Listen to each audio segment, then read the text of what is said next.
উপস্থিত হয়েছি একটা বিশেষ উদ্দেশ্য নিয়ে। উদ্দেশ্যটা হচ্ছে নতুনদের সংবর্ধনা জানানোর জন্য।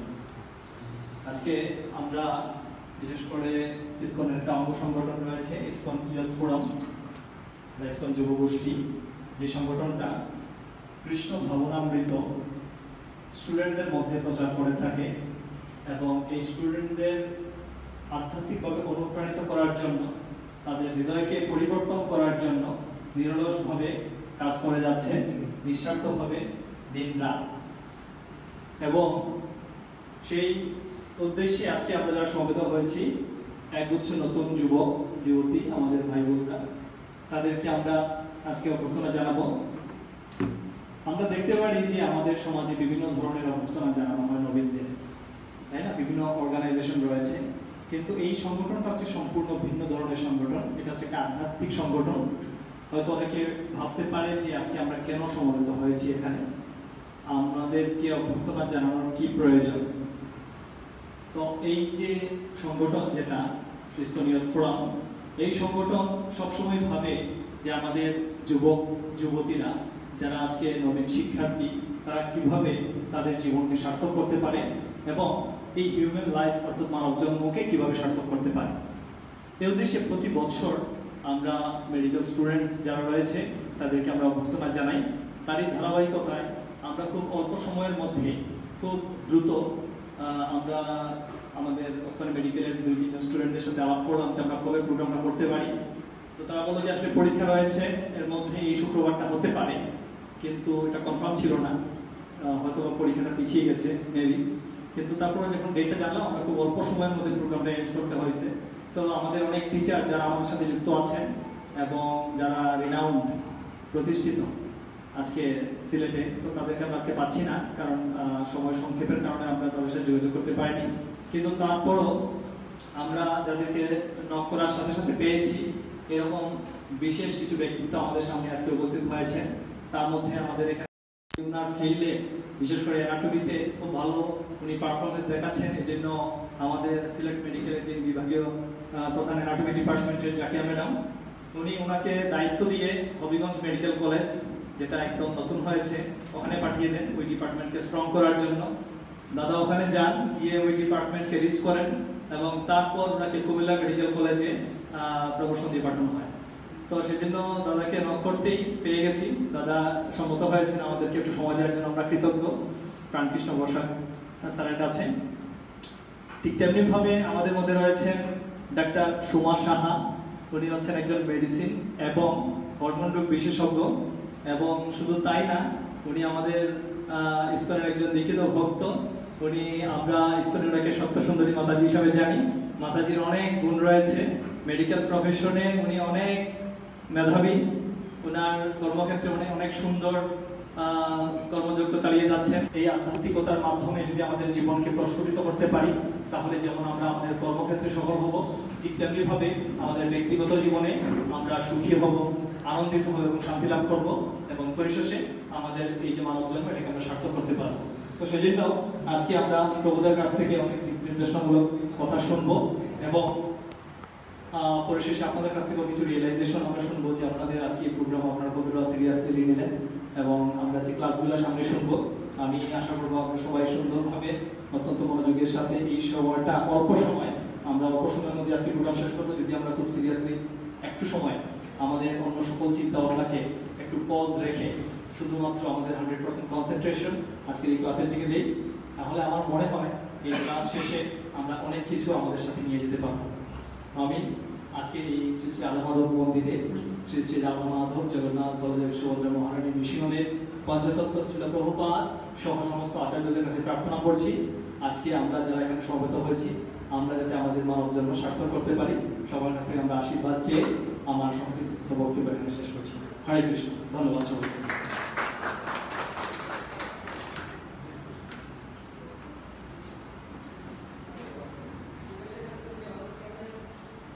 ধন্যবাদ ডাক্তার বিশ্বনাথ পাল প্রভুকে। এখন আপনাদের মাঝে বক্তব্য নিয়ে আসছেন ডাক্তার রামকৃষ্ণ বসাক, সহকারী অধ্যাপক, কুমিল্লা মেডিকেল কলেজ। ধন্যবাদ। কমিটি কর্তৃক আয়োজিত আজকের এই সভাতে বিভিন্ন মেডিকেল কলেজ থেকে আগত ছাত্রছাত্রীদের আমার কৃষ্ণ শুভেচ্ছা। আজকে আমরা এখানে সমবেত হয়েছি আপনাদের মাঝে কিছু জিনিস শেয়ার করার জন্য, কিছু জিনিস বলার জন্য। আপনারা সবাই ডাক্তার হবেন, যেহেতু মেডিকেলে ঢুকছেন, একদিন বের হবেন সবাই। এই মেডিকেলের পড়াশোনাটা হচ্ছে আপনাদের ফার্স্ট প্রায়োরিটি। এটা হচ্ছে আপনাদের ইহজাগতিক কর্ম। কর্ম হচ্ছে দুই ধরনের, একটা হচ্ছে ইহজাগতিক কর্ম আর হচ্ছে পরজাগতিক কর্ম। তো ইহজাগতিক কর্মের সাথে সাথে পরজাগতিক কর্মটা করতে হবে। আপনি ইহজাগতিক কর্মের সাথে আপনি উন্নতি লাভ করবেন, আপনি ভালো থাকবেন, কিন্তু আপনাকে তো একদিন মৃত্যুবরণ করতে হবে। আপনাকে মৃত্যুর স্বাদ একদিন গ্রহণ করতে হবে। আপনি একবার চিন্তা করেন যে আপনি মারা যাচ্ছেন, এরপরে আপনার কি হবে? তো এর জন্য তো আপনাকে কিছু কাজ করে যেতে হবে। আমরা হিন্দু ধর্মাবলম্বী সবাই, আমাদের কিছু কাজ করতে হবে, আমাদের ধর্ম করতে হবে, কৃষ্ণ নাম জপ করতে হবে। আপনি দেখেন আপনার যারা বন্ধু আছেন, মুসলিম বন্ধু যারা আছেন, এরা সবাই ম্যাক্সিমাম কিন্তু 5 ওয়াক্ত নামাজ পড়ে। পড়ে কি পড়ে না? পড়ে।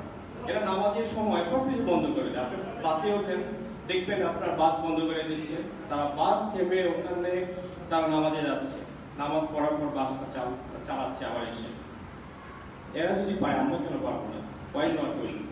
আমরা 5 বার দরকার নেই, দিন অন্তত 2 বার সকাল মালা জপ করি, নাহলে কাউন্টার মেশিনে করি। এটা কি আমাদের করা উচিত না উচিত না? অবশ্যই উচিত। এবং আমার মনে হয় এই ধর্ম শিক্ষাটা যদি ছোটকাল থেকে, এখন আপনারা আস্তে আস্তে অ্যাডাল্ট হবেন, কৈশোর পের হয়ে আসছেন, আমার মনে হয় এখন থেকে শুরু করে দেওয়া উচিত। আপনারা যদি অভ্যাসে পরিণত করেন এটাকে, তাহলে অবশ্যই পারবেন এবং জীবনের শেষ পর্যন্ত এটাকে কন্টিনিউ করে নিতে পারবেন। আমি আমার দু একটা উদাহরণ দিয়ে আমি আমার বক্তব্য শেষ করব। আমি আমার এই অল্প বয়সে আমি অনেকটুকু এগিয়ে গেছি শুধুমাত্র এই ইসলামের সাথে সঙ্গতা গ্রহণ করার কারণে। আমি সিলেট মেডিকেলে পোস্ট গ্রাজুয়েশন করতে আসলাম, অ্যানাটমিতে পোস্ট গ্রাজুয়েশন কমপ্লিট করলাম। করার পর এখানে লেকচার পোস্টে ছিলাম। এখানে যারা ছিল আমাদের হিন্দু স্টুডেন্ট, আমি চেষ্টা করতাম তাদেরকে ইসলামের সাথে নিয়ে আসতে, ইসলামের সঙ্গতা গ্রহণ করার জন্য। তো আমি দেখলাম যে ইহজাগতিক কর্মের সাথে পরজাগতিক কর্মটা যদি না করা যায়, তাহলে আপনার ইহজগতেও আপনি ভালো থাকবেন। আমি আমার কথাই বলছি। আমি ওসমানী মেডিকেল থেকে প্রমোশনে হবিগঞ্জ মেডিকেল কলেজে গেলাম। সেখান থেকে আমাকে গত 1 তারিখে প্রমোশন দিয়ে কুমিল্লা মেডিকেল কলেজে হেড অফ দ্য ডিপার্টমেন্ট করা হয়েছে এবং ওরা আমাকে খুব সুন্দরভাবে গ্রহণ করছে, খুব ওয়ার্ম একটা রিসিপশন দিয়েছে। ওখানে আপনারা জেনে অবাক হবেন, বাংলাদেশে অ্যানাটমিস্ট আসলে খুবই কম। বাংলাদেশে বর্তমানে 23টা মেডিকেল অ্যানাটমির কোনো টিচার ছিল না পোস্ট গ্রাজুয়েশন করা, ওখানে মাত্র 15 জন টিচার পাইছে না। তো আমি one of the teacher in Comilla medical college, এখানে একমাত্র অ্যানাটমিস্ট, এবং তারা দীর্ঘ 5 বছর পর একজন অ্যানাটমিস্ট পাইছে এখানে। যাই হোক, আমি আমার ব্যক্তিগত কর্মক্ষেত্রে আমি সাকসেস, এবং আপনারা জেনে অবাক হবেন, গত পরশুদিন আমাকে সুনামগঞ্জের সিভিল সার্জন স্যার আমাকে ফোন দিয়েছে এবং ফোন দিয়ে আমাকে বলতেছে যে আমরা তো কোনো টিচার পাচ্ছি না, সুনামগঞ্জে যে মেডিকেল কলেজ শুরু করব, তো আপনি এখানে এসে জয়েন করবেন। এবং স্যার আমি তো মাত্র কুমিল্লা গেলাম, আমি কিভাবে সুনামগঞ্জে এখন চলে আসবো? আগামী জানুয়ারিতে হয়তো সুনামগঞ্জ মেডিকেল কলেজ শুরু হয়ে যাবে। এবং ওনারা আরেকটা কথা বলছে যেটা আমার পক্ষে সম্ভব না, তারপরে ওনারা যে বলছে আমি অনেক কৃতজ্ঞ তাদের প্রতি। তারা আমাকে বলছে আপনাকে 6 মাস পরে অ্যাসোসিয়েট প্রফেসর কনফার্ম করে আপনাকে এখানে প্রিন্সিপালের দায়িত্ব দেওয়া হবে। আমি স্যার এটা আমার পক্ষে সম্ভব না, আমি এত ছোট মানুষ, আমার এই জীবনে আমি যতটুকু পাইছি না, আমি একটা দায়িত্ব নিলে সেটা তো আমাকে পারতে হবে। আমি তো শুধু শুধু দায়িত্ব নিতে হবে না, আমার সেই বয়সে নাই, সেই শক্তি সামর্থ্য কোনো কিছু নাই। তো আমি এতটুকুই বলবো, এই গল্পগুলো বলার উদ্দেশ্য একটাই, সেটা হচ্ছে আপনি যদি আপনার ইহজাগতিক কর্মের সাথে পরজাগতিক কর্ম কিছু করেন, চলতে থাকেন একসাথে, তাহলে আপনার ইহজাগতিক এবং পরজাগতিক 2 জায়গাতে আপনি ভালো থাকবেন। আমি ধর্ম নিয়ে অত কিছু করি না বা কোনো কিছু, আমি শুধু বুঝি যে আমি একজন মানুষ, আমি পৃথিবীতে আসছি, আমার একটা ধর্ম আছে, আমি আছি হিন্দু, আমার ধর্ম করা উচিত। আমি কিছুই করি না, সকালে স্নান করার পরে গীতা পাঠ করি, একটা শ্লোক পাঠ করি, আর সন্ধ্যার সময় আমি একবার মালা জপ করি। এটা আমার কন্টিনিউ প্রতিদিন চলে। আমি যে কোনো পরিস্থিতিতে থাকি, যেখানে থাকি, আমি হবিগঞ্জ থাকি, সিলেট থাকি, ঢাকা থাকি, কুমিল্লা থেকে এই কাজটা আমি করার চেষ্টা করি। এবং আমি বলবো যে অ্যাজ এ স্টুডেন্ট এখন থেকে এই অভ্যাসটা গ্রহণ করা উচিত। সবাই যদি পারে, সবার ধর্মাবলম্বী সবাই যদি পারে, কেন আপনারা পারবেন না? এবং এখানে আমি আরেকটা জিনিস ঘোষণা দিতে চাচ্ছি, সেটা হচ্ছে যে এই বছরে যারা ভর্তি হয়েছে ওসমানী মেডিকেল এবং বিভিন্ন মেডিকেল কলেজে, সবার জন্য আমি একটা করে কাউন্টার অ্যাডমিশন দিব,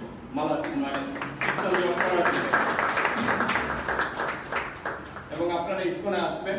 ইসকনে এসে প্রতিদিন না পারলে অন্তত সপ্তাহে একদিন আসেন, উইকেন্ডে আসেন, বৃহস্পতিবার আসেন, সাধু সঙ্গ করেন, ভক্ত সঙ্গ করেন। আমার মনে হয় যে আপনাদের মানসিক তৃপ্তি তো দুই ধরনের, শারীরিক, মানসিক। আপনার মানসিক যে তৃপ্তিটা সেটা এখানে আসতে পারবেন। এবং আমি শিওর আপনাদের যে কোনো অবস্টাকল আসবে জীবনে, প্রত্যেকটা অবস্টাকল আপনি এখান থেকে বের হয়ে আসতে পারবেন। ধন্যবাদ সবাইকে।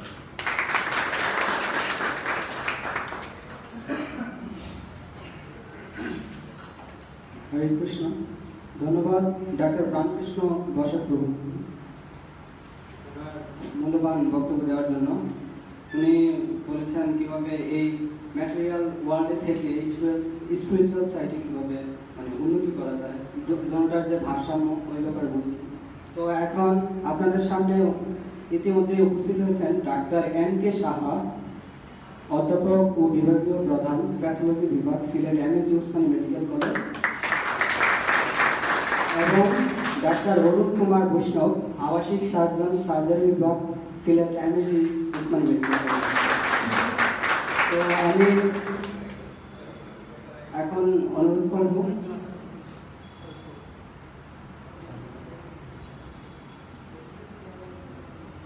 ডাক্তার সোমা সাহা, মেডিসিন ও হরমোন রোগ বিশেষজ্ঞ, কনসালটেন্ট, আল হারামাইন হাসপাতাল, সিলেট।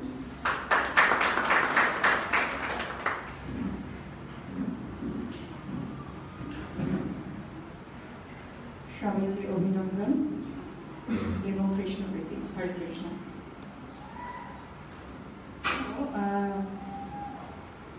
তোমাদের সাথে কিছু ইনিশিয়াল স্টেজের কথা শেয়ার করি।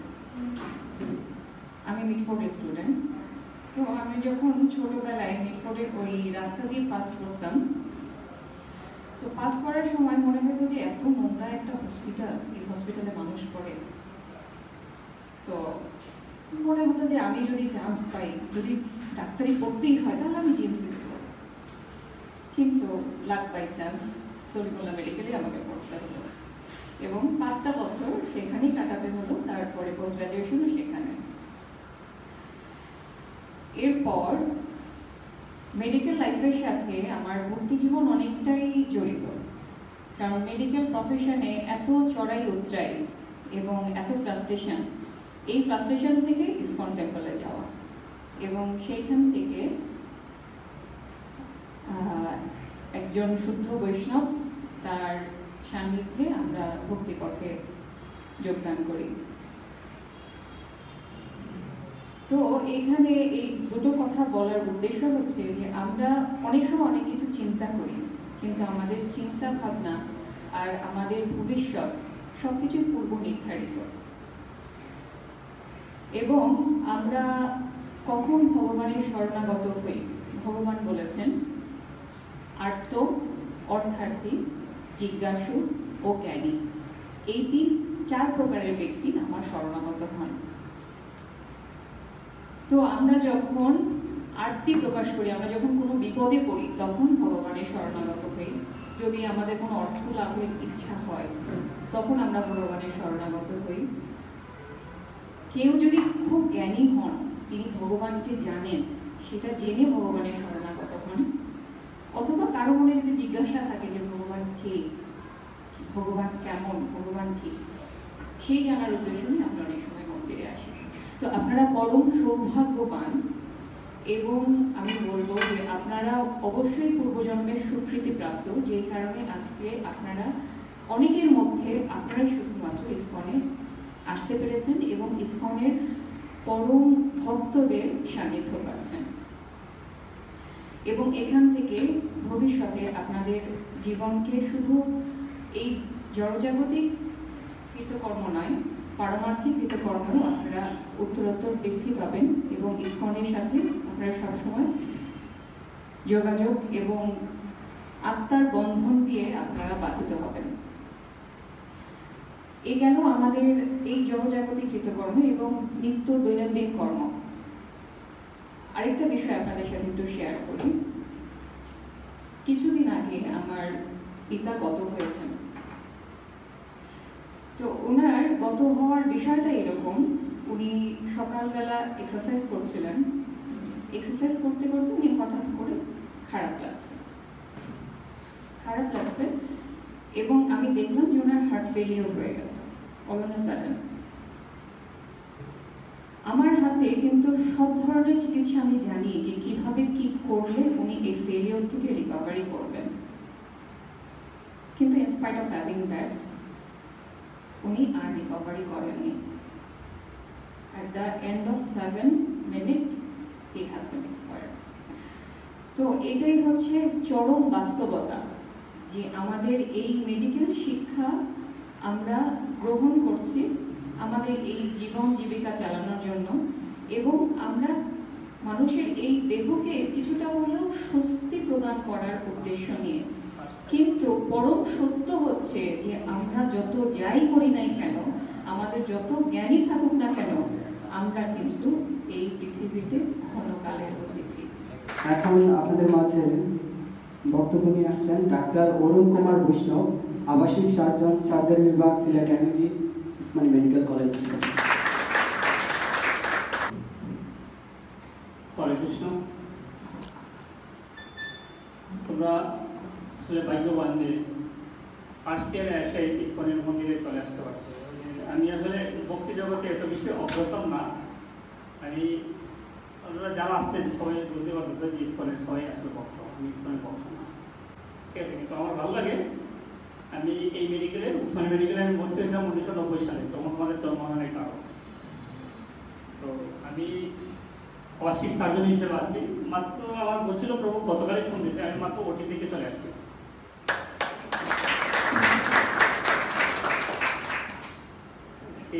ফার্স্ট ইয়ার তো তার জন্য যখন বলবা যে ওয়ার্ডে ঢুকবা তখন একটা ক্লিনিক্যাল অ্যাসিস্ট্যান্ট বা সিএ থাকে, ওনারাই আজকে ওই জাতীয় স্বাস্থ্য সপ্তাহ চলে, ওই হিসেবে আজকে শুক্রবার বন্ধের দিনে আমাদের আজকে অফিস করতে হয়েছে। আমি 8টায় আসছি, 12টায় প্রাইভেট ক্লিনিকে অপারেশন করছিলাম, ওইটা দেখে বাসায় যাচ্ছিলাম, ওই সময় ফোন দিয়েছি একটা গ্রোথ পরে বুঝবা তোমরা, বাসটা তো মাত্র একটা আমার সিকিউর করুন, এর মাঝামাঝি একটা জায়গায় একটা গ্রোথ ছিল, মেলিগনেন্সি, কার্সিনোমা, ক্যান্সার, আমরা বাংলা ভাষা বলি যে ক্যান্সার, অবস্থা ভালো না, তারপরেও আসছে। আমি যে মেসেজটা তোমাদের দিতে চাই যে আমি সকালে অথবা বিকালে যে কোনো এক সময় দিনের মধ্যে একবার 1 ঘন্টা হাঁটি, আমি হাঁটাহাঁটি করি আর কি। বয়স প্রায় 50। সকালে ভোরে যখন বাইর হই, এরা একদম ছোট থেকে ধনী গরিব যে কেউ সবাই এরা মসজিদে যায়, মুসলিমরা। এটা ভালো। আমরা কতজন যাই? আমি গার্জেন হিসেবে আমার 3টা বাচ্চা আছে, আমরা তো যাই না, মন্দিরে আসি না, যাই। একটা স্যার ছিল আমাদের এখানে, নাম নেই বললাম না, বিভাগীয় প্রধান ছিল আমাদের উসমানী মেডিকেলের, বছর কানেক হয় রিটায়ারমেন্ট করছে। আমার একদিন বলছিলেন যে স্যার, আমার ছেলে মেয়েরা যদি ওদের সাথে খুব ঘনিষ্ঠ হয়, মিশতে অসুবিধা নাই, মিশতে তো সবাই হয়, মিশতে যদি অসুবিধা কি হয়, বললো যে মিশলে লাভ ওদেরই হয়, এবং বাস্তব অভিজ্ঞতাই হোক আর ওনার জীবনের চরম ব্যর্থতাই হোক বা তিক্ততাই হোক, ওনার একটা ছেলে একটা মেয়ে, একটা ছেলে সম্ভবত সলিমুল্লাহ মেডিকেল থেকে ডাক্তার হয়ে গেছে, এবং কি বলবো চরম নির্মমতায় বা বাস্তবতায় বলতে হয়, সেই সান বিকাম কনভার্টেড, ঠিক আছে। মুসলিম মেয়েকে বিয়ে করে মুসলিম হয়ে গেছে। আমার বাড়ি সুনামগঞ্জ শালবা থানায়, এখানে একটা ছেলে খুব ঠিক একইভাবে এই ওরা 3 বোন একটাই ভাই মেডিকেলে পড়ছে, এই বিকাম কনভার্টেড। আমি যখন আমার কর্মক্ষেত্রে শুরু হয় 2000 সালে, আমি লেকচার অ্যানাটমি হিসাবে জয়েন করছিলাম। প্রথম একটা ছেলে সুনামগঞ্জেই বাড়ি হওয়ার, দিনাজপুরে মেডিকেলে টিচার হিসেবে জয়েন করার পর আমি প্রথমে একটা সভায় অংশগ্রহণ করি। সেই সবার খুব দুঃখজনক। কিন্তু একটা ছেলে ছিল বাড়ি সুনামগঞ্জ, একটা মুসলমান মেয়ের সাথে মানে ওই প্রেম গঠিত হয়ে কনভার্ট হয়েছে, তারপরেও তার লাশ পাওয়া গেছে পুরান ঢাকায়।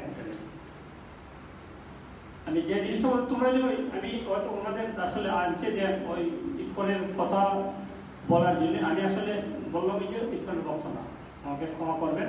মানে ওনাদের নিজেদের যে কিছুই নিজেদের ধর্মকে ইসকন করো না করো এটা তোমার, তবে ভগবানকে তুমি বিশ্বাস করবা, তোমার ধর্মকে মেনটেন করবা। অন্য ধর্মের সাথে যে আমাদের আসলে হয়েছে কি, আমি যেটা বুঝি ওনাদের খুব কনফ্লিক্ট, আমাদের হিন্দু ধর্মের মধ্যে অনেক কনফ্লিক্ট বাস্তবতা। যা দেখা গেছে যে ইসকন অনুসারী দ্বারা অন্য যারা খুব একটা সম্পর্ক ভালো না, অনুকূলচন্দ্র বলো, লোকনাথে বলো, এইটাই আমার তোমাদের প্রতি উপদেশ রইল।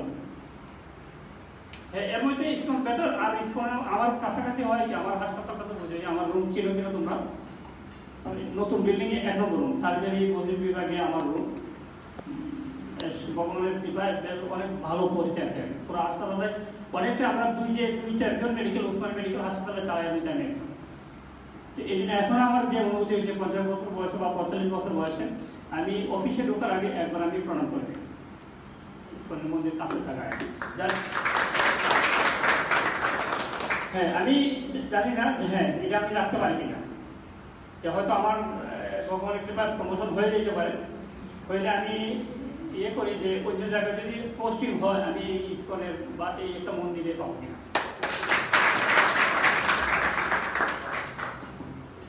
তোমাদের যে পরিশ্রম ওইটা উনি বললো, ওনারা আসলে অনেক বড় ভক্ত, আমি এত ভক্ত নয়। বিশ্বাস করি বেশি নিজের পরিশ্রম, নিজে প্রচন্ড পরিশ্রম করতে পারেনি, এই কৃপাটা হয়তো ভগবানের দেওয়া প্রচন্ড। তোমাদের সমান এখন আমি পরিশ্রম করতে পারি, একদম সকাল 8টায় বাইর হয়ে সার্জন তো রাত্র 1টার আগে কখনো ঘুমাই নেই, উইদাউট রেস্ট এটা চালিয়ে যেতে পারি। পরিশ্রম তোমাকে দিয়ে দেবে, হ্যাঁ সেই সাথে ভগবানের কৃপা লাগবে। ভগবানের কৃপা লাগবে না হলে তোমার পুরো পরিশ্রমটাই বৃথা হয়ে যেতে পারে। আমি আমার বাড়ি সুনামগঞ্জ, আমি গ্রামের ছেলে, আমার সাথে অনেক লোকজন আছে তারা গ্রামের কৃষক। শুধু তা না, আমি আরেকজনের উদাহরণ দিচ্ছি। আমাদের বর্তমান রাষ্ট্রপতি আব্দুল হামিদ, উনি আমার শ্বশুরবাড়ির এলাকার মানুষ, ওনাকে রেসপেক্ট করে, উনি রাষ্ট্রপতি। কিন্তু ওনার মতো মেধা কিশোরগঞ্জে ওই গ্রামে গঞ্জে উনি যে জায়গায় জন্ম রাস্তাঘাটে ঘুরে বেড়াচ্ছে।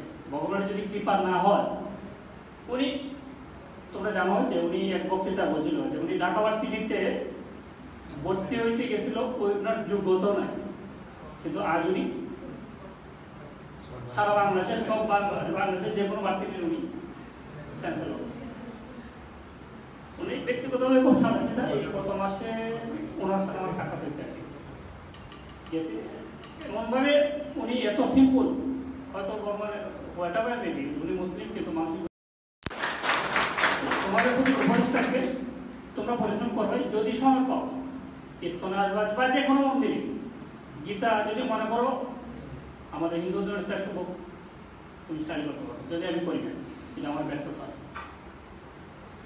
সারাদিন পরিশ্রম করবা। তবে হ্যাঁ, ভগবানের নাম নিলে কি হয়, আমি এখন এই যে আমার পকেটে একটা কাউন্টার থাকে সবসময়, সেটাও ইসকনে আসে একটা কাউন্টার সবসময় আমার কাছে থাকে। তবে কাউন্টার হয় কি, এত ব্যস্ত থাকি আর সচলতার কারণে আমি সপ্তাহ 2-4 দিনের বেশি একটা কাউন্টার দেন হারাই পাই, এটা আবার কিনে ফেলি। রোগীর দেখা ফাঁকে রাস্তায় যাইতে অপারেশনের পরে আমি দেখছি যে গতকাল একটা অপারেশন করতেছি, অপারেশন ডেইলি করা হয়, করে ফেলি যায়। আজকে শুক্রবার তাও চলে গেলাম একটা অপারেশন করতে। যে কোনো অপারেশন করতে পারে, যে কোনো কাজ করতে তুমি যদি ভগবানের নাম নেও, বা সারাদিন যদি তুমি ভগবানের নাম দিয়ে শুরু করো, ভগবানকে রাখো, তুমি মেন্টালি স্যাটিসফাইড করো। আমি ইসকনে আসি কদিন ধরে, কিন্তু আমার জীবনের 45 বছর চলে গেছে আগে। আমি 87 তো যখন মেট্রিক পাস করার পর থেকে আমি স্নান করার পরে আগরবাদে যাইতাম, একবার ভগবানের নাম নিতাম। ঠিক আছে, ওইটা তোমাকে অনেক দূর আগে নিয়ে যাবে। ভগবানের নাম যদি নেও, তুমি যে কোনো কাজে যদি নেমে পারবোই, ভিতর থেকে একটা শক্তি আসে। এই শক্তি ছাড়া তুমি কখনো আগাইতে পারো না। আমি আলেকজান্ডার যে পোস্টে আছি এই পোস্টে কেউ এতদিন ছিল না। বলে অনেক কিছু কমিউনাল মাইন্ডের আছে, আমি ওইদিকে যাবো না। তোমাকে তুমি তোমার নেতৃত্ব দিয়ে, তোমার মেধা দিয়ে তোমাকে যাবে, হ্যাঁ জাগতিক জগতে আসি, ওনার তো আসলে বক্তব্য ইয়ার কথাই বেশি হতো। তোমাদের আমি ভালো লাগতেছে কিনা ফার্স্ট ইয়ারে তোমাদের এই অবস্থা আমি যদি বসতাম আমার এত ভালো লাগতো না, এত মানে না বাস্তবতা। তোমাদের কত ভালো লাগতেছে না, দরিদ্রদের সুন্দর তোমাদের, আমারই তো ভালো লাগতো না। আমি যেটা বললাম তোমাদের কত ভালো লাগতেছে আমি জানি আসলে। আমি মিস্টেক যাবো, সবাই হাসতেছে স্যার, ভালো লাগতেছে সবাই। ঠিক আছে। তবে আসলে কি বলবো, ওই যে বললাম খেই হারাই বলে যে ধর্মের কথা আমি নিজেই তো জানি, আমি তোদের কি বলবো।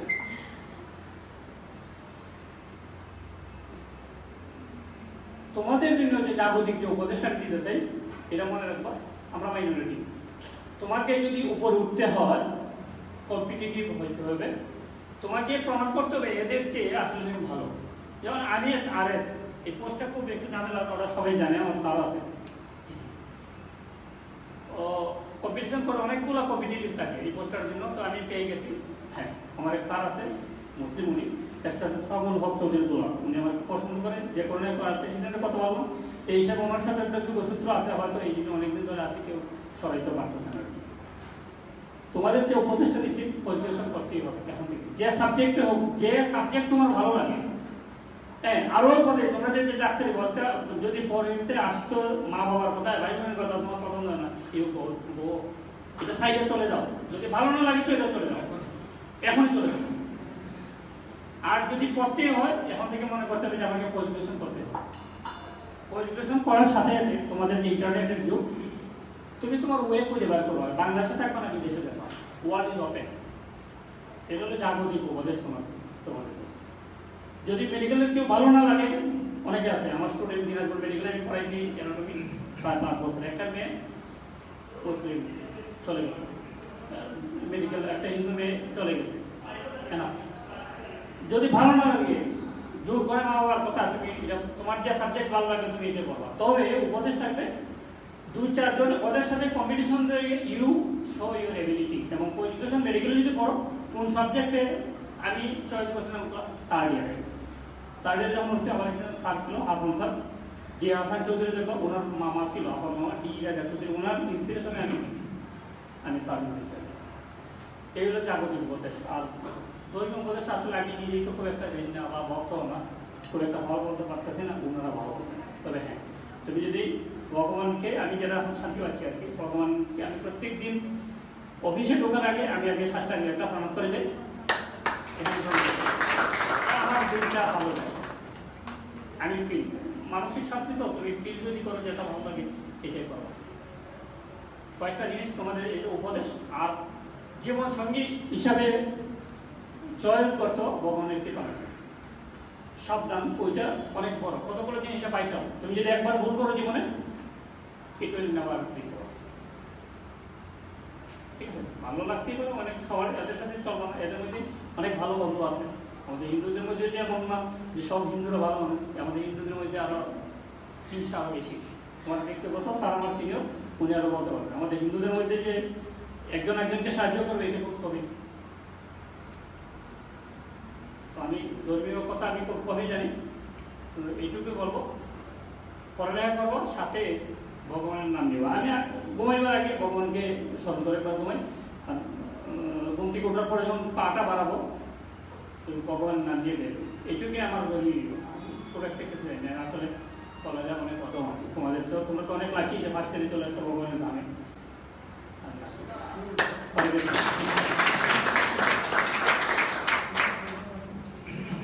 ধন্যবাদ ডাক্তার অরুণ কুমার বৈষ্ণব প্রভৃতি। এই মুহূর্তে আপনাদের মাঝে বক্তব্য নিয়ে আসছেন ডাক্তার M.K. সাহা, অধ্যাপক ও বিভাগীয় প্রধান, প্যাথোলজি বিভাগ, সিলেট অ্যান্ড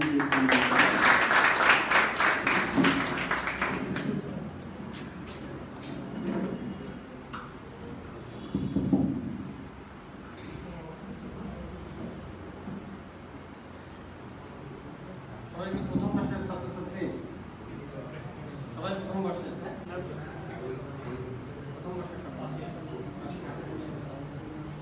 সিলেটের সব মেডিকেল কলেজে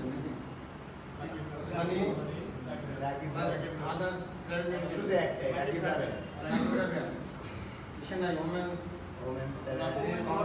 পারবে নাই এত কম সময় করতে পারি। তো আমি এই মেডিকেল শিক্ষার্থীবৃন্দ আমি সবাইকে আমি কৃষ্ণ শুভেচ্ছা জানাচ্ছি আমার বক্তব্যের প্রারম্ভে। আমি 1979 সালে মিটফোর্ড সার্চ কমিউনাল মেডিকেল কলেজে আমি ভর্তি হয়ে 1985 সালে আমি এমবিবিএস পাস করি। আমি এখন ওসমানী মেডিকেল কলেজের প্যাথোলজি বিভাগের অধ্যাপক এবং বিভাগীয় প্রধান। আমি মেডিকেল কলেজে 23 বছর শিক্ষকতা করছি। এখানে আমার অনেকেই আমার ছাত্র, অন্য আমার ছাত্র, পরিদর্শনে সে আমার ছাত্র হচ্ছে বিশ্বনাথ, সে ডিডিবি কোর্সের সময় আমার ছাত্র। এমবিবিএস এর কোন ইয়ারে? এমবিবিএস কত ব্যাচ? 41 নম্বর ব্যাচ। এখানকার 30তম ব্যাচ থেকে আমার স্টুডেন্ট। ওসমানে আমি 30তম ব্যাচ থেকে আমি ছাত্রদের পড়াই। তো ধর্মীয় বক্তব্য আসলে আমি তো অত বেশি ধর্মীয় বক্তব্য ভালো দিতে পারি না, কারণ ধর্ম জ্ঞান অত বেশি নাই। হ্যাঁ, তো আমি নিজে, আমাদের হিন্দু ধর্ম তো একটা বৈচিত্র্যময় ধর্ম, একটা ডাইভার্স রিলিজিয়ন। আমাদের হিন্দু ধর্মে 10 অবতার, 10 জন অবতার আছে এবং তার উপরে পরমেশ্বর ভগবান শ্রীকৃষ্ণ। শ্রীকৃষ্ণ কিন্তু অবতার নয়। হ্যাঁ, আমাদের শ্রীরাম অবতার, হ্যাঁ, 7ম অবতার। হ্যাঁ, তারপরে বলরাম, রামের আগে পরশুরাম, হ্যাঁ, তারপরে বুদ্ধ, কল্কি। হ্যাঁ, সবাই তো নিশ্চয়ই তোমরা জানো, 10 অবতারের নাম জানো। হ্যাঁ, মৎস্য, কুর্ম, বরাহ, নৃসিংহ, বামন, তারপরে পরশুরাম, শ্রীরাম, বলরাম, বুদ্ধ, কল্কি। হ্যাঁ, তো আমরা ধর্ম আমি কিছুটা পালন করি। আমি দীক্ষা নিয়েছি। আমি এর মাঝে আমি একবার করে আমি 2টা মন্ত্র আমি জপ করি এবং আমি এই গত 10 বছর হলো আমি একাদশী ব্রত পালন করি। আমি প্রত্যেকটা একাদশী করি। হ্যাঁ, যদিও নির্জলা করতে পারি না। হ্যাঁ, কিছু ফলমূল, শাকসবজি এগুলো খাই। হ্যাঁ, একবারে নির্জলা পারি না, তবে আমি অমাবস্যায় উপবাস থাকি, এটা নির্জলা উপবাস থাকি। হ্যাঁ, প্রত্যেক অমাবস্যাতে আমি অমাবস্যায় এটুকু ইয়ে করি যে অমাবস্যায় অন্ন গ্রহণ করা ভালো না। হ্যাঁ, আমি অমাবস্যায় উপবাস করি। তো মেডিকেল শিক্ষা তো তোমরা অনেক এসএসসি, মাধ্যমিক, উচ্চ মাধ্যমিকে অনেক যুদ্ধ করে তোমরা চিকিৎসা বিজ্ঞানে তোমরা সুযোগ পেয়েছো। হ্যাঁ, সেটা সরকারি মেডিকেল কলেজে হোক আর বেসরকারি মেডিকেল কলেজে হোক, যে কোনো জায়গায় সুযোগ পাওয়াই কঠিন ব্যাপার। তোমরা লেখাপড়া করবে, এটা তো কঠিন সাধনা। প্রথম বর্ষ করবে, আমার সঙ্গে তো দেখা হবে। এখন তার বর্ষ নাই, এখন ফার্স্ট প্রফেশনাল 1.5 বছর। হ্যাঁ, তারপরে সেকেন্ড প্রফেশনাল, থার্ড প্রফেশনাল এসে আমার প্যাথোলজির বিষয়ে আমরা আমাদের পড়াশোনা করতে হবে। তো এই চিকিৎসা বিজ্ঞানের পাশাপাশি ধর্মীয় জ্ঞান, হ্যাঁ, ধর্ম শ্রীকৃষ্ণ সম্বন্ধে জানতে হবে।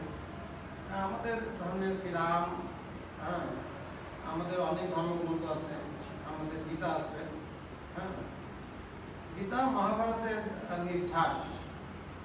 মহাভারতের শ্রীকৃষ্ণের যে অর্জুনের প্রতি শ্রীকৃষ্ণের যে উপদেশ, এটাই গীতা, তাই তো? অর্জুনের প্রতি শ্রীকৃষ্ণের যে উপদেশ, পার্থর প্রতি পার্থ সারথী যে উপদেশ, সেটাই হচ্ছে গীতা।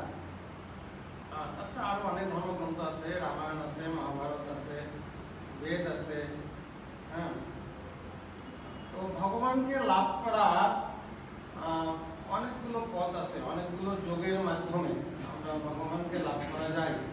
হ্যাঁ, যেমন জ্ঞান যোগ, রাজযোগ, হ্যাঁ, ভক্তি যোগ, কর্মযোগ। হ্যাঁ, এর মাঝে কর্মযোগই শ্রেষ্ঠ যোগ আমার মনে হয়।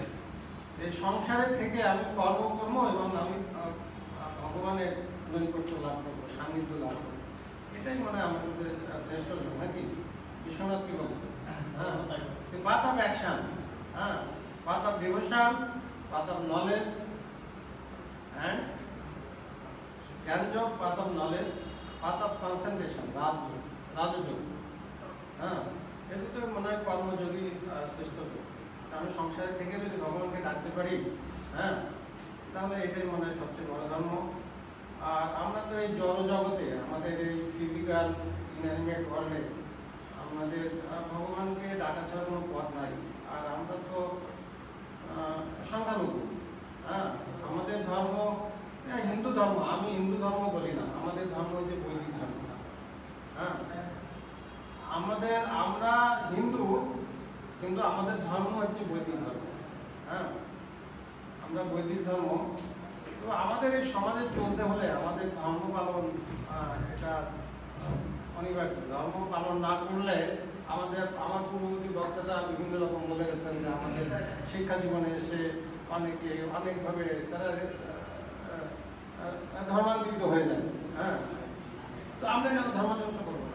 আমার ধর্মে যা আছে অন্য ধর্মে তার কিছু নাই। হ্যাঁ, সনাতন ধর্মে, হ্যাঁ, বৈদিক ধর্মে যা আছে, হিন্দু ধর্মে যা আছে, এত কিছু তো অন্য ধর্মে নাই। হ্যাঁ, আমার ধর্মে কি না আছে? হ্যাঁ,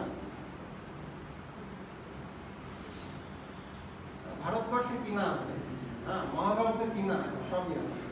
হ্যাঁ, তো নিজের ধর্ম সম্বন্ধে যদি সচেতন থাকা যায়, নিজের ধর্মে যদি জ্ঞান থাকা যায়, তাহলে আমাকে তো অন্য কেউ প্রভাব আমার উপরে বিস্তার করতে পারবে না।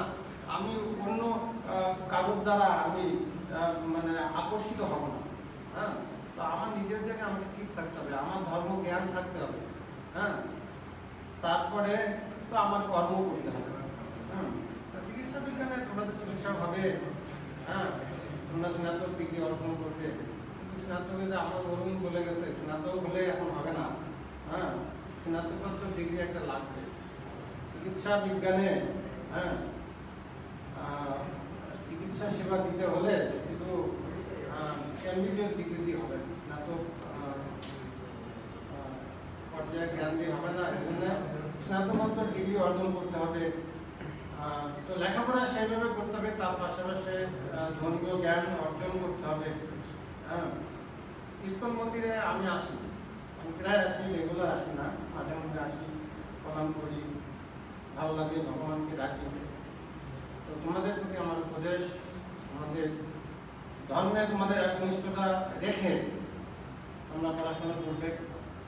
তোমাদের চলার পথে অনেক বাধা বিঘ্ন আসবে। মেডিকেল কলেজে অনেক ধরনের বিভিন্ন ধরনের সংগঠন আছে যেগুলো তোমাদেরকে বিভিন্নভাবে প্রভাবিত করার চেষ্টা করবে। নিজের ধর্মে যদি তোমাদের অনুরক্তি থাকে, তাহলে কেউ তোমাদের ক্ষতি করতে পারে না। এই কথা বলেই আমি আমার বক্তব্য শেষ করছি। তোমাদেরকে আবার আমি কৃষ্ণ ভক্তি, কৃষ্ণ শুভেচ্ছা জানিয়ে আমার ধন্যবাদ ডাক্তার এন.কে সাহা প্রমুখকে ওনার সুন্দর বক্তব্য প্রদানের জন্য। এই মুহূর্তে আপনাদের সামনে বক্তব্য নিয়ে আসছেন বিচিত্র মধুসূদন দাস প্রভু, ইঞ্জিনিয়ার, লাফার সিমেন্ট ফ্যাক্টরির ছাত্র ছিলেন।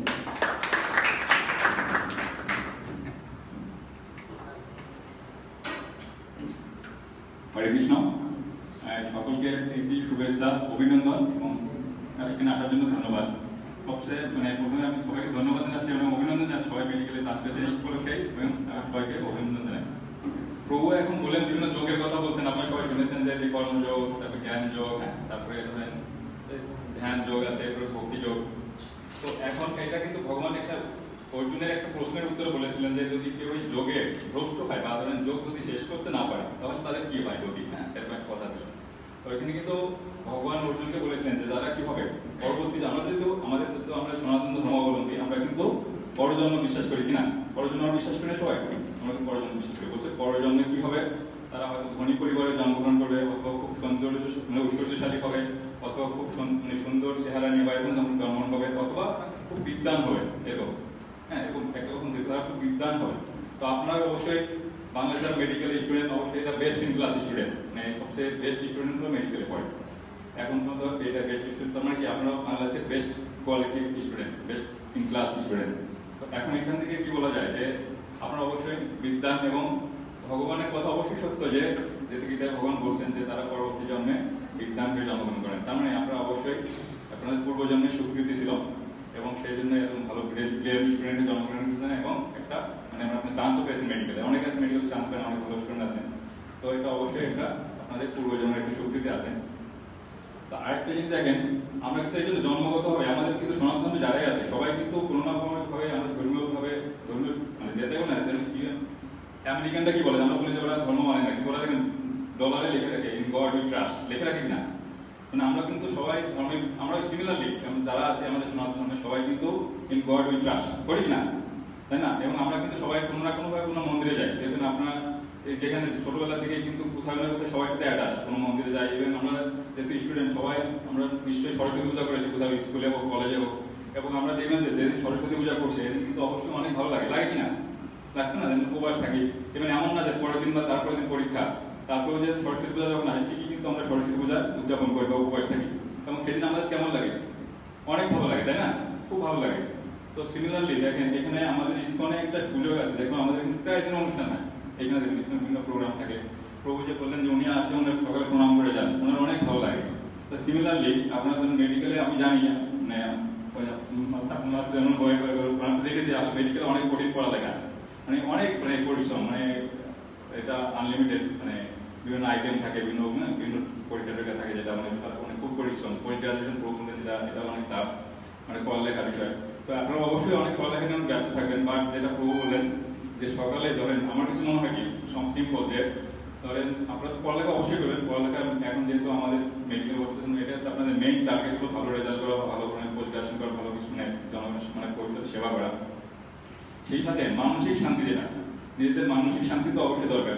সেটার জন্য আপনার মনে হয় যদি এরকম করি যে সকালে উঠে অন্তত মানে আপনার যদি হয়তো পসিবল হয় সকালে উঠে স্নান করা, হ্যাঁ যদি পসিবল হয়, তারপরে যদি হয় যে প্রবলেম সবাইকে একমাত্র চ্যান্টিং এরই দিবেন, এগুলো একমাত্র চ্যান্টিং করা, তারপরে যদি একটা মাত্র গীতার যদি একটা শ্লোক যদি সকালে পড়ে আপনি দেখবেন অবশ্যই ভালো লাগে, গ্যারান্টেড যে মনটা অনেক সকাল থেকে খুব ভালো লাগে। পড়া ক্লাসে যাওয়া, তারপরে পড়তে বসা, সন্ধ্যার সময় যদি এসে যদি আমরা হাত মুখ ধুই, মানে হাত সুন্দর পা ধুলাম, মুখটা ধুলাম, ধুয়ে যদি এলেন যদি সম্ভব হয় একটা গীতার একটা শ্লোক করলাম, তারপরে এটা করার পরে তার আপনার যদি করতে বসে অবশ্যই দেখবেন যে এই যে সময়টা আমি 10 মিনিট সময় দিলেন এটা রিকভার হবেই। মানে আপনি যে এসে হঠাৎ করে করতে বসে গেলেন যে আমার কালকে পরীক্ষা আছে, এটার পরিবর্তে যদি আপনি 10 মিনিট সময় দিয়ে পড়তে বসেন এটাও রিকভার হয়ে থেকে আরো বেশি অনেক বেটার হয়ে যাবে, খুব কুইকলি দেবেন আপনার মানে কনসেন্ট্রেশন আসবে পড়ালেখার, এবং আরো ভালো বুঝতে হবে, মানে এটা ওইটা রিকভার হয়ে যাবে অবশ্যই। হ্যাঁ, সেই সাথে কিন্তু আমার পাড়ার মধ্যে একটা উন্নতি হয়ে গেল কিন্তু, তাই না?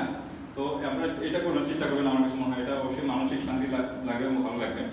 তো আর এটা হলো যে আপনারা যেটা বললেন যে বিভিন্ন মন্দিরে যাওয়া, যেটা বলেন যে বিভিন্ন জায়গায় যায়, আমরা আপনারা দেখেন আমরা জন্মগতভাবে কিন্তু মন্দিরে যেতে ভালোবাসি, তো মন্দিরে বিভিন্ন প্রোগ্রাম অ্যাটেন্ড করতে আমাদের অনেক ভালো লাগে।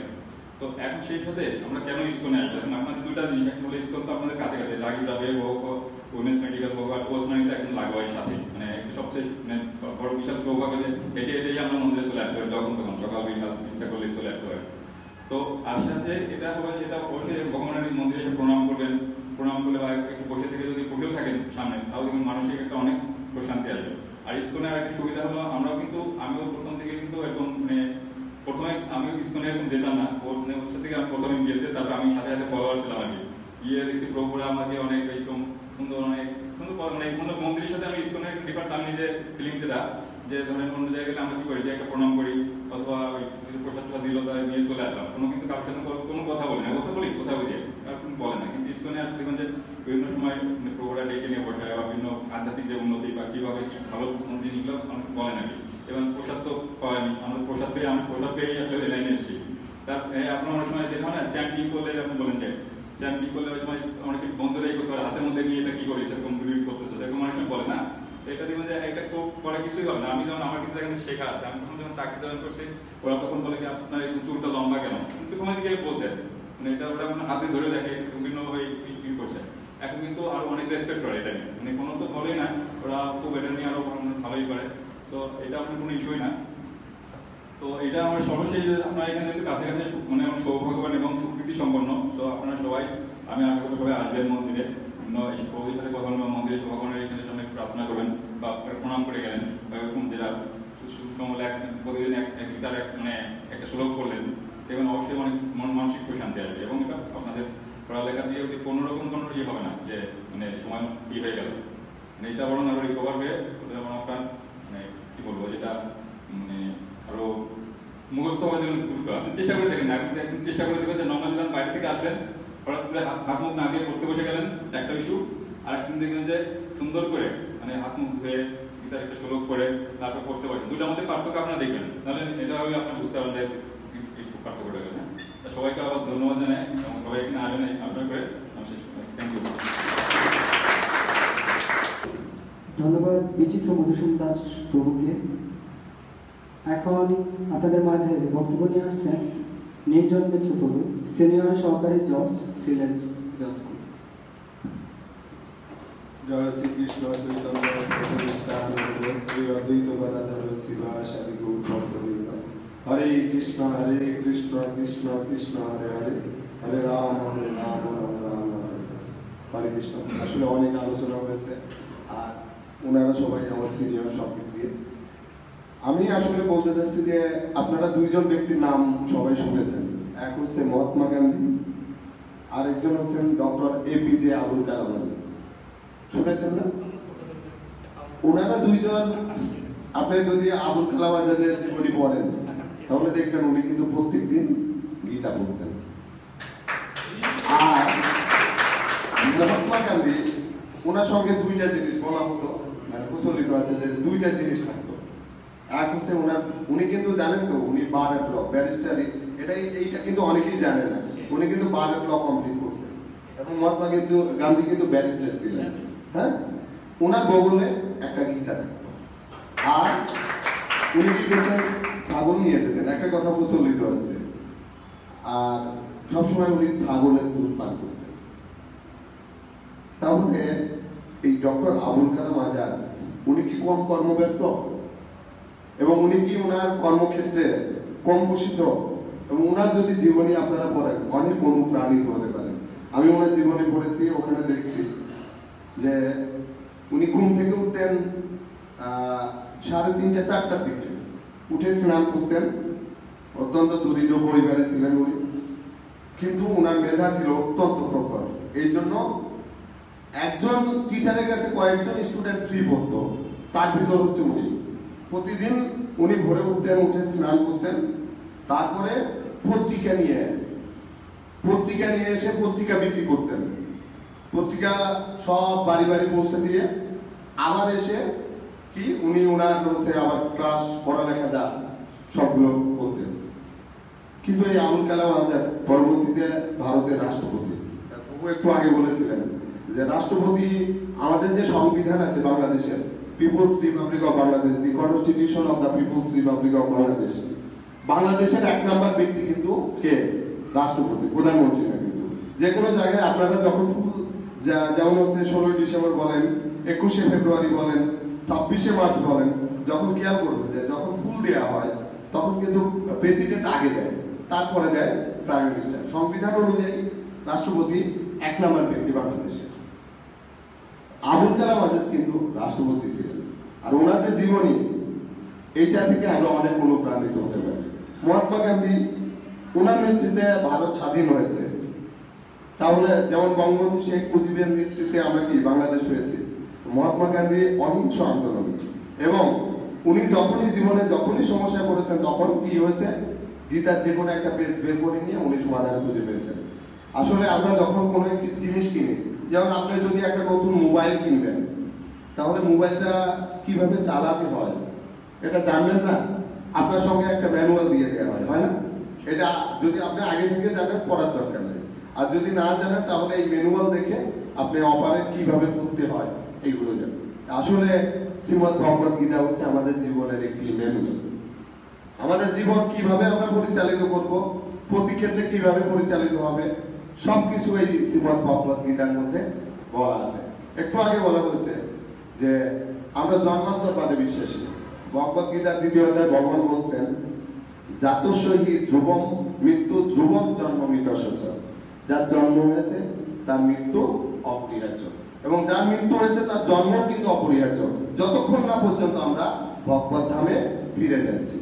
তাহলে আমাদের জীবনে আসলে অনেক সমস্যা আছে, কিন্তু শাস্ত্র অনুযায়ী বলা হচ্ছে সমস্যা প্রকৃতপক্ষে 4টি: জন্ম, মৃত্যু, জরা এবং ব্যাধি। আপনারা মেডিকেল সায়েন্সে পড়তে আসছেন, এর ভিতরে জন্ম নিয়েও আপনারা কাজ করবেন। আর প্রতিনিয়ত আপনাদের সামনে অনেক রোগী মারা যাবে, আর রোগগ্রস্ত তো হবেই মানুষ। তাহলে এই জীবনের প্রকৃত সমস্যা কিন্তু এই 4টা, বাদ বাকি সমস্যা কিন্তু জীবনের প্রকৃত সমস্যা না। যেমন আমার একটা হয়তো গাড়ি নাই, একজনের গাড়ি আছে, কিন্তু এটা কি জীবনের প্রকৃত সমস্যা? গাড়ি ছাড়া কি জীবন চলছে না? চলছে। কিন্তু যে সমস্যাটাকে আমরা চাইলেও অ্যাভয়েড করতে পারি না, সেটাই হচ্ছে জীবনের প্রকৃত সমস্যা। তাহলে আপনারা কিছুদিন পরে, 4-5 বছর পরে আপনারা ডাক্তার হয়ে যাবেন, কর্মক্ষেত্রে অনেক প্রতিষ্ঠিত হবেন। ভগবত গীতায় এখানে কথা আসছে যে কর্মযোগ। ভগবত গীতায় ভগবান বলছেন, অর্জুন একসময় বলছে যে আমি যুদ্ধ করব না, কারণ আমার আত্মীয় স্বজনকে মেরে আমি যুদ্ধ করে এই রাজ্য সুখ চাই না, আমি এর থেকে ভিক্ষাবৃত্তি গ্রহণ করব। তখন ভগবান বলছেন যে কি, আরেকটা শ্লোকে বলছেন যে চাতুর্বর্ণ ময়া সৃষ্টম গুণ কর্ম বিভাগস তস্য কর্তারম অপি মামবৃদ্ধি কর্তারম অপয়। 4টি বর্ণ আর 4টি বিভাগ সৃষ্টি করছেন। আপনারা হচ্ছে স্টুডেন্ট। যেমন ক্ষত্রিয়ের কাজ কি? যুদ্ধ করা। ব্রাহ্মণের কাজ কি? ব্রাহ্মণ সেবা অর্চনা করবে এবং আধ্যাত্মিক জ্ঞান মানুষকে দিবে। আপনারা হচ্ছে স্টুডেন্ট। স্টুডেন্টদের কাজ কি? ছাত্রনম অধ্যয়ন তপ। অবশ্যই আমরা চাইবো যে আপনারা সবচেয়ে ভালো, মানে সবচেয়ে বেশি পড়ালেখা করেন, সবচেয়ে বেশি প্রতিষ্ঠিত হন। কিন্তু আপনার এর পাশাপাশি জীবনটা জন্মের পরে মৃত্যু হলো, আপনি অনেক প্রতিষ্ঠিত হলেন, মৃত্যুর সঙ্গে কি আপনি কিছু নিয়ে যেতে পারবেন? আপনার পিএইচডি থাক, এফসিবিএস থাক, এমআরসিএস থাক, যত বড় ডিগ্রি থাক, কোনো কিছু নিয়ে যেতে পারবেন? বা যত ধন সম্পদ অর্জন করবেন, কোনো কিছু কি নিয়ে যেতে পারবেন?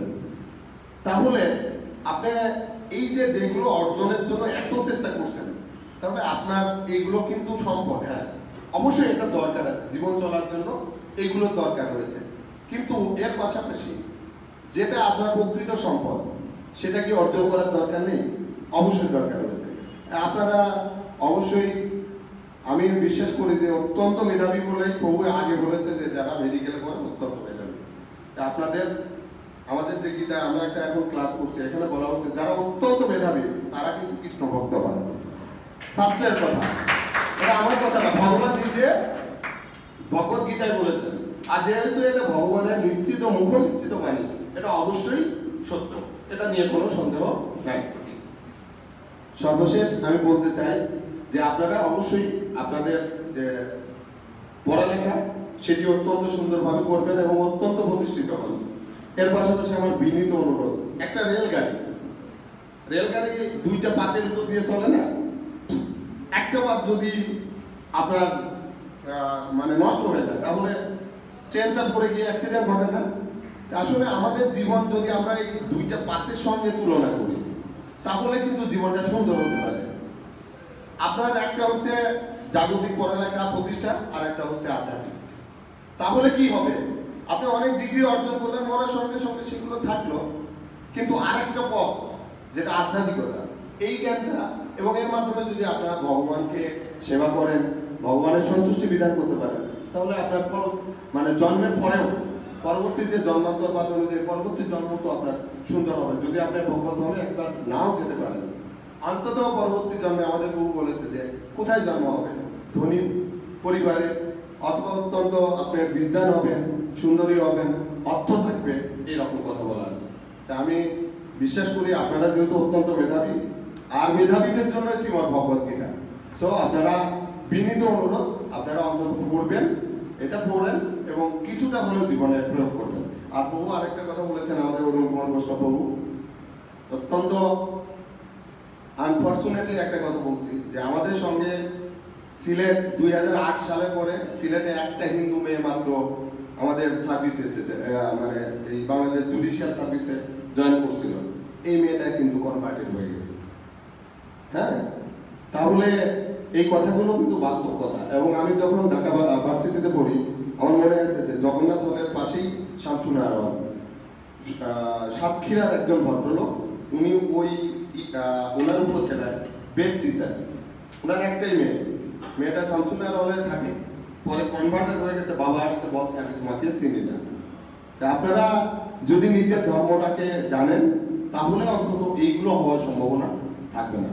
পরিশেষে আবার সবাই এখানে উপস্থিত হওয়ার জন্য এবং ইসকন ইয়ুথ ফোরাম আপনাদের জন্য যে আয়োজন করেছে, এই অনুষ্ঠানটি আপনাদের যদি ভালো লাগে অবশ্যই আমি বিশ্বাস করি আপনারা পরবর্তীতে ইসকনের সঙ্গে যুক্ত হয়ে নিজের জাগতিক এবং আধ্যাত্মিক জীবন উভয়টিকে সুন্দর করবেন।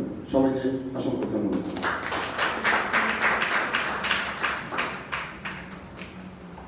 ধন্যবাদ নির্জন মিত্র প্রভুকে।